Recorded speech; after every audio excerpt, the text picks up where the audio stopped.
Since Stella Maxwell was young, she always enjoyed looking up at the stars. When it was time for her to go to university, she chose to major in mathematics, hoping one day she could be an astrophysicist, and she often frequented the campus observatory. One night, she went to the observatory, as usual, but when she arrived, something very unusual was happening. A group of people were standing around a man who was caught in a strange beam of light and writhing in pain. So, Stella, without thinking, pushed past the group of people and knocked the man out of the beam, but getting caught in it herself in the process.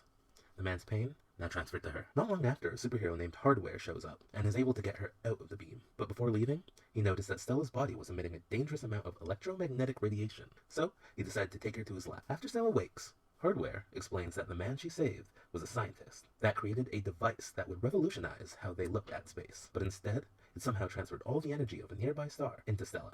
Stella was given a lead suit to keep her radiation in so she could safely interact with others. But she was distraught by this, thinking her life was over, after uncovering that there was no cure. But the hero Hardware did not give up on her. He taught her how to control her power to the point where her radiation was at a safe level. Now she could freely be around people. Eventually, she goes by the name Starlight, and she comes back to Hardware for more training. But him telling her he already taught her all he knew, he introduces her to Dharma, the leader of a covert superhero group called Shadow Cabinet. So, Starlight joins the group in pursuit of mastering her powers. Stella's powers are almost identical to Monica Rambeau's. It's strange, but she can do a number of light-based attacks.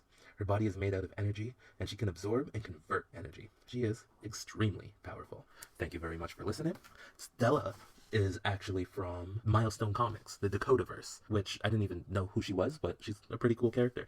But who else is from the Dakotaverse is Icon, Static Shock, Rocket, those people who are better known. And I'm going to do a few of those before this month is over, so stay tuned. I have a lot more, so if you enjoyed this, go watch those. Like, follow, do all that junk, and yeah, have a great day. I appreciate y'all listening. Peace.